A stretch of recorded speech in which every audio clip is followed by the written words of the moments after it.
I must have dropped off eventually, because then it's morning and I can hear someone banging at the front door. Who the bloody hell is that, pounding away on the knocker? So I slipped my dressing gown on and nearly tripped down the stairs in my rush. Well, you never know, it might be the postman with a parcel or something, and I don't want another one of them "we called but you were out" cards. That's so irritating, that. But it's not the postman. It's Glynis, in a mauve nightie and matching dressing gown and furry slippers on her feet. "Alec, Alec," she's shouting even before I get the door open. "What on earth's the matter, Glynis?" "Oh, look, it's the bin lorry and you've not put your bin out, quick, or you'll miss them. You wouldn't want to miss them, Alec. You don't want your rubbish building up."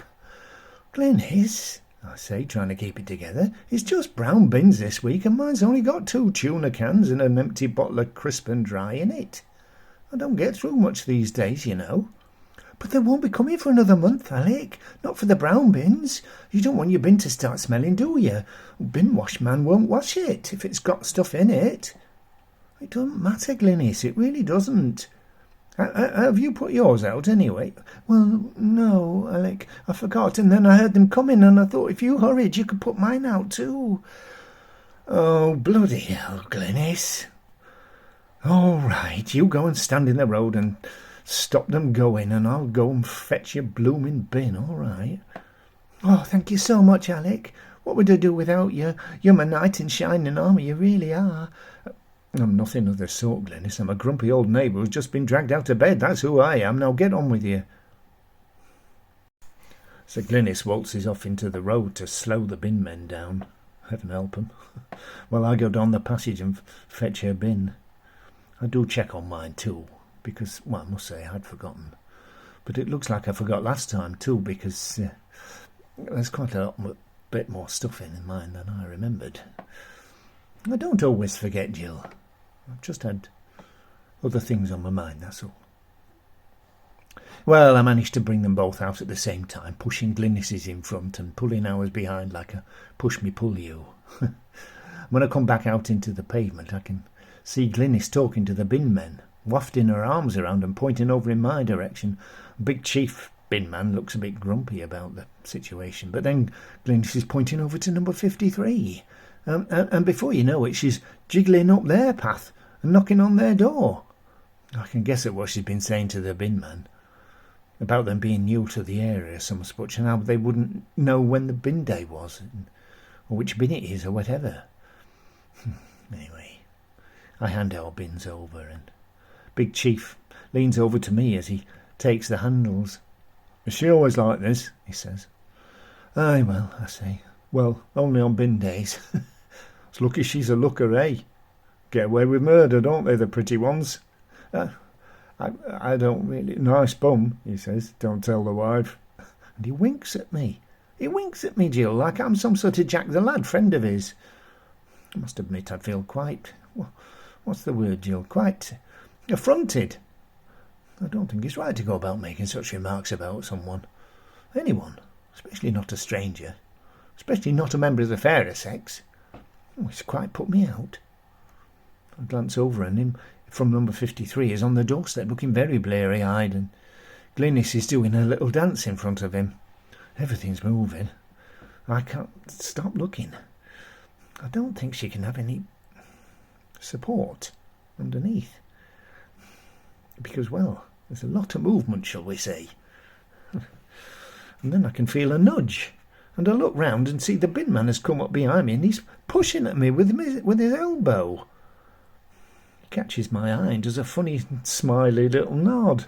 And another wink, Jill. "Know what I mean," he says. "Have a good day." And he saunters off and climbs up into the passenger side of the cab, and the driver, who I can't see, revs the engine and they pull away.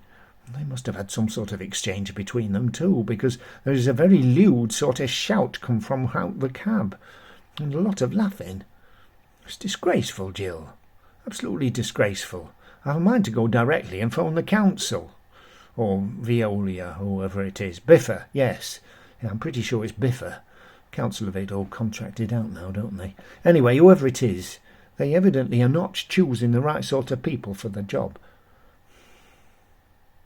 But, oh dear no. Glynis has started to run after the lorry as if they'd come back for her. Oh, evidently number 53 didn't need to bother to put the pins out this week because, Glynis, they've only been there 3 days. Not the brown bins anyway. I'll wander over to where Mr. 53's standing just in case. I need to apologise. He's watching Glynis still running after them, sort of smile on his face. No, not a smile. It's a laugh. It's a laugh that he's going to laugh properly in a minute. Probably when he tells his missus about what's just happened. "Morning, boss," he says. "She should watch what she's doing here. She'll have someone's eye out." I really don't know what he means, Jill. It's too much, all this, all these comments. So rude. She was just being neighbourly, I say. And I must admit there's a bit of an edge in my voice, and I don't mind if he hears it. Manners never hurt anyone, did they? I know, he says. Well, I'm just saying. I know, he says again.